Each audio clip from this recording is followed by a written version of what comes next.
ஜனநாயக பார்வையினர்கள் அனைவருக்கும் வணக்கம். நான் உங்கள் நெறியாளர் நவீன். தமிழகத்தில் நடந்த சமூக அவலங்களை பற்றி பேச இன்று நம்மோடு இணைந்திருக்கிறார் திரு பாலாஜி. வணக்கம் பாலாஜி. வணக்கம்.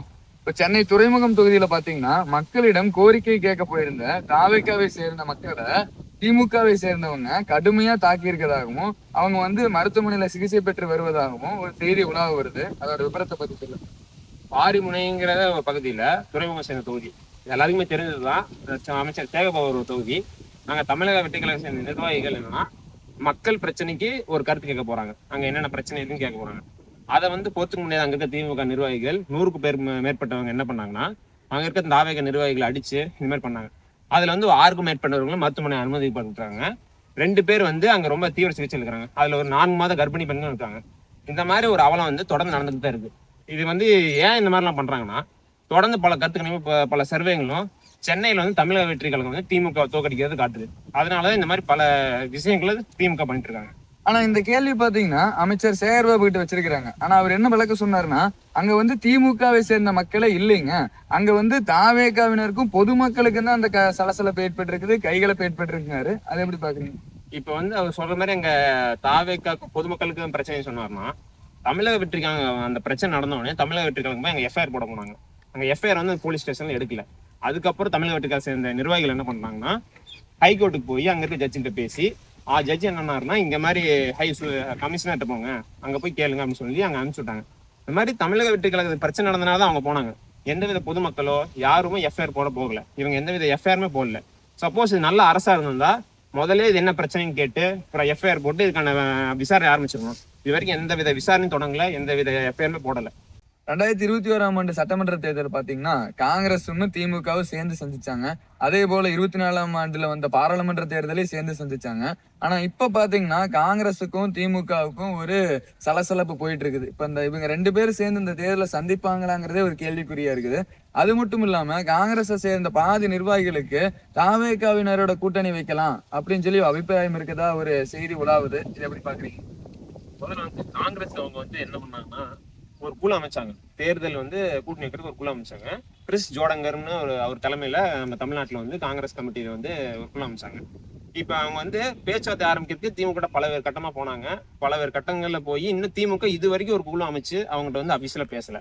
அது நேத்து கூட அவர் ஜோடங்கர் அவர் என்ன சொன்னார்னா இந்த மாதிரி பல காங்கிரஸ் கட்சி தலைவர்கள் தமிழ்நாட்டுல அதிருப்தியில் இருக்கிறாரு. ஏன்னா அவங்க கோரிக்கை முதன்மை எது வைக்கிறாங்கன்னா ஆட்சியில பங்கு அதிகாரத்தில் பங்கு கேட்கறாங்க. இப்ப திமுக அரசு மு க ஸ்டாலின் அவர்கள் என்ன சொன்னார்னா ஆட்சியில பங்கு அதிகாரத்தில் பங்கு தமிழ்நாட்டில் நடக்காத சாத்தியம் அப்படிங்கிறாரு. திமுக எடுத்து பாத்தீங்கன்னா இது வரைக்கும் தனியா ஜெயிச்ச வரலாறே கிடையாது. கூட்டணி வச்சுதான் ஜெயிச்சிருக்காங்க. இப்ப நம்ம சட்டசபையில் எடுத்தீங்கன்னாலும் திமுக கூட்டணியில திமுக அடுத்தது காங்கிரஸ் தான் இருக்காங்க. அதனால காங்கிரஸ் எங்களுக்கு ஆட்சியில பங்கு அதிகாரத்தில் பங்கு வேணும், நாங்க எவ்வளவு நாள் உங்க கூட்டணி எங்க மூலியமா நீங்க எவ்வளவு நாள் ஆட்சி அமைப்பீங்க, எங்களுக்கு பங்கு வேணும்னு கேட்கறாங்க. ஏன்னா திமுக அரசு அதுக்கு வாய்ப்பே இல்லை. ஏன்னா தமிழக வெற்றி கழக சேர்ந்த தலைவர் அவர் என்ன முதல் பண்ணாரு, ஆட்சியில பங்கு அதிகாரத்தில் பங்கு தருவாரு. எப்படின்னா நீங்க வந்தீங்கன்னா உரிய உங்களுக்கு பங்கு, ஏன்னா உங்களால எங்களுக்கு ஒரு சதவீத ஓட்டு வருது, அதெல்லாம் உங்களுக்கான ஆட்சியில உங்களுக்கான பங்கு தரும்னு சொல்லுங்க. தமிழகத்துல பாத்தீங்கன்னா காங்கிரஸ் கட்சி முன்ன இருந்த வீரியத்தை இப்ப குறைஞ்சிருச்சு. இப்ப சமீபமா பாத்தீங்கன்னா 21 தேர்தல கூட 20 சீட்டு வாங்கிட்டு நின்னாங்க, இதுல 10 ஜெயிச்சாங்க. இப்போ காங்கிரஸுக்கு ஒரு ஓட்டு சதவீதம் தமிழ்நாட்டுல இன்னுமே இருக்குதா? இப்ப அந்த கட்சி உங்க கூட கூட்டணி வச்சாங்கன்னா தாவேகாக்கு அது பலமா முடியும்னு சொல்லி எதிர்பார்க்குறீங்களா? அவங்க கூட்டணி வருவாங்களா வரமாட்டாங்களா நாங்க அதை எதிர்பார்க்கல. நாங்க வந்தாலும் வரலினாலும் நாங்க தனி மெஜாரிட்டியில நாங்க தமிழ்நாட்டுல ஆட்சி பிடிப்போம். இப்ப அவங்க வந்தாங்கன்னா அவங்களுக்கு ஆட்சியில பங்கு அதிகார பங்கு கொடுக்க வேண்டியது எங்க கடமை. ஏன்னா அவங்களால எங்களுக்கு ஒரு சதவீதம் ஏறதுனால அவங்களுக்கு நாங்க ஆட்சியில பங்கு அதிகார பங்கு கொடுப்பாங்க. எங்க தலைவர் அவர் கொடுப்பாரு, அது உறுதியானது. சமீபத்துல பாத்தீங்கன்னா தாவேகாவோட திருவண்ணாமலை வடக்கு மாவட்ட செயலாளர் உதயகுமார் அவர்களோட பிறந்தநாள் விழா கொண்டாடி இருக்காங்க. அதுல ஏகப்பட்ட சாலை விதிமீறல்கள் மீறி இருக்காங்க தாவேகாவின் தொண்டர்கள். அதிகமா ஹாரன் அடிக்கிறது, ஒரு முன் அனுமதியின்றி கூட்டம் கூடி இருக்கிறது, இதனால ஏகப்பட்ட அட்ராசிட்டி நடந்திருக்குது அந்த பகுதியில. அதை எப்படி பாக்குறீங்க? தமிழக வெற்றி கழகத்தை பொறுத்த வரைக்கும் 128 மாவட்டங்களா பிரிச்சிருக்கு. அதாவது பாத்தீங்கன்னா 234 தொகுதியை 128 மாவட்டங்களா பிரிச்சு செயல்பட்டு இருக்கிறாங்க. இப்ப என்னன்னா அந்த 132 மாவட்டங்களா பிரிச்சிருக்கோம். இப்போதைக்கு இப்ப மறுபடியும் 4 எக்ஸ்டெண்ட் பண்ணி 132 பிரிச்சாச்சு. இப்ப என்னன்னா அந்த 132ல இந்த மாதிரி 1-2 சில தவறுகள் நடக்க செய்யுது. நாங்க இல்லைன்னு சொல்ல வரல. அது நடந்தது உடனே எங்க பொதுச்செயலாளர் அவர்கள் கண்டனம் தெரிவிச்சாரு. என்னன்னா இந்த மாதிரி பண்ணக்கூடாது, சாலை விதியை மீறக்கூடாது, இந்த மாதிரி பண்ணீங்கன்னா ஒழுங்கு நடவடிக்கை எடுக்கப்படும். இது மறுபடியும் இந்த மாதிரி ஏதாச்சும் பண்ணாங்கன்னா அவங்க மேல ஒழுங்கு நடவடிக்கை எடுக்க வச்சு அவங்களுக்கு இது பண்ணுவாங்க. ஏன்னா திமுக பொறுத்த வரைக்கும் அதிமுக பொறுத்த வரைக்கும் அந்த மாதிரி இது வரைக்கும் எந்த வித இதுவுமே கிடையாது. அவங்க பாட்டு போவாங்க, மகளை போடுவாங்க, வருவாங்க, நல்லா நடக்கும். இப்போ இங்க என்னச்சுன்னா மாலை போட்டாங்க, கிரெயின் மேல மாலை போட்டாங்க, அதனால அவங்க வழக்குப்பதிவு செய்யறேன்னு சொல்லியிருந்தாங்க. இந்த மாதிரி பண்ணா தமிழச்சி தங்கப்பாண்டியன் அவர்கள் நாடாளுமன்ற தேர்தல் அப்ப ஒரு பெரிய கிரெயின்ல மாலை போட்டாங்க. அப்ப அவங்க மேல ஏதாச்சும் கேஸ் போட்டாங்களா? இது வரைக்கும் எதுவும் கிடையாது. தமிழக வெற்றி கழகம் ஏதாச்சும் பண்ணாங்கன்னா அது மேல கேஸ் போடுறாங்க, அது மாதிரி பண்றாங்க. சிவாஜி கிருஷ்ணமூர்த்தி இருக்கிறாரு, அவர் தொடர்ந்து ஆபாச பேச்சுகளா பேசிட்டு இருக்காரு. அவர் மேல கட்சி நடவடிக்கை எடுத்து மறுபடியும் கொண்டு வராங்க, மறுபடியும் பேசுறாரு. அது கட்சி நடவடிக்கை எடுக்கணும் இல்ல. தமிழக வெற்றி கழகத்தை பொறுத்த வரைக்கும் இந்த மாதிரி தவறுகள் செஞ்சா உடனே நிறைவேற்ற அதுக்கான சாட்சி தான் போச்சு அவர்கள் அறிக்கை விட்டு இது மாதிரி கண்டனம் தெரிவிச்சாங்க. தமிழக வெற்றி கழகத்தை பொறுத்த வரைக்கும் பாஜகவை உங்களோட கொள்கை எதிரின்னு சொல்லி சொல்றீங்க. ஆனா இப்ப சமீபத்துல பாத்தீங்கன்னா பாஜகவை சேர்ந்த திருமதி தமிழிசை சவுந்தரராஜன் வந்து தமிழக வெற்றி கழகத்தை அவங்களோட கூட்டணிக்கு அழைச்சிருக்காங்க. அதாவது 26ஆம் ஆண்டு சட்டமன்ற தேர்தலில் என்டிஏ அலையன்ஸ்ல வாங்க நம்ம சேர்ந்து சந்திப்போம்னு சொல்லி சொல்றாங்க. இது எப்படி பாக்குறீங்க? தமிழக வெற்றி கழகத்தை பொறுத்த வரைக்கும் 2024 விக்கிரவாண்டி மாநாட்டிலேயே தலைவர் அவர்கள் தெளிவா சொல்லிட்டாரு, கொள்கை எதிரி பிஜேபி கூடயும் அரசியல் எதிரி திமுக கூடயும் ஒருபோதும் கூட்டணி கிடையாதுன்றாரு. அப்படி சொல்லியும் பல தடவை சவுந்தரராஜன் அவர்கள், தமிழிசை சவுந்தரராஜன் அவர்கள் நம்ம கூட்டணிக்கு அழைச்சிக்கிட்டே இருக்காருன்னு நம்ம இணை பொதுச் செயலாளர் சீட்டர் நிர்மல்குமார் சொல்லிக்கிட்டே இருந்தாரு. தமிழக வெற்றி கழகத்தை பொறுத்த வரைக்கும் அப்ப வச்ச நிலைப்பாடுல தான் இப்போ இருக்காங்க. மற்ற கட்சி மாதிரி 2 மாசத்துக்கு முன்னாடி வைக்க மாட்டேன்னு சொல்லிட்டு இப்ப வைக்கிற மாதிரி கிடையாது. தமிழக வெற்றி கழகத்தை பொறுத்த வரைக்கும் ஒரே நிலைப்பாட்டுல இப்ப மட்டும் இல்ல, வேற போற எந்த தேர்தலையும் பிஜேபி கூட கூட்டணியே கிடையாது. ஏன்னா அது ஒரு மதவாத கட்சி, மதத்தை வச்சு செயல்படுற கட்சி. அது தமிழக வெற்றி கழகத்துக்கு நேர் எதிரான ஒரு கட்சி, அதனால அவங்க கூட கூட்டணியே கிடையாது.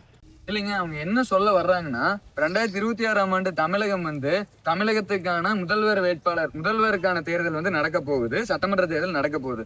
இந்த சமயத்துல நீங்க வந்து இந்த ஊழல் அரசை, இந்த குடும்ப அரசியல் பண்ற அரசை வீட்டுக்கு அனுப்புறதுக்காக என்டிஏல வந்து சேருங்கன்னு சொல்லி சொல்றாங்க. நாங்க வந்து உங்கள்கிட்ட அப்படியே சொன்ன மாதிரி தான், நாங்க நிலைப்பாட்டுல உறுதியா இருக்கோம்.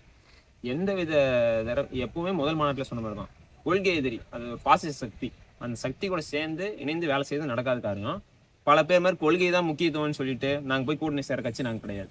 நாங்கள் உறுதியாக நிலைப்பாட்டில் இருக்கிறோம். எங்கள் பிறப்புக்கும் எல்லா உயிருக்கும் அந்த கோட்பாட்டுக்கு நேர் எதிரான ஒரு கட்சினா அது வந்து பிஜேபி தான்.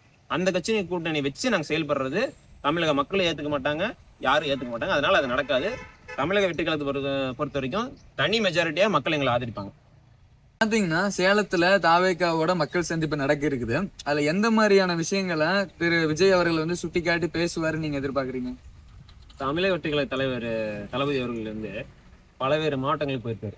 அங்க வந்து எல்லா மாவட்டத்தில் போனோன்னு அந்த மாவட்டங்களில் என்னென்ன முதன்மையான பிரச்சனைகள் இருக்குது, அந்த பிரச்சனைகளுக்கு திமுக அரசு என்னென்ன பண்ணிருக்கு, அதுக்கு என்னென்ன வாக்குறுதி கொடுத்துருக்காங்க, அந்த வாக்குறுதி என்னென்ன செயல்படுத்தாம இருக்காங்க, அதை பத்தி எல்லா மாவட்டத்துக்கு போனாலும் அவர் பேசுவார்.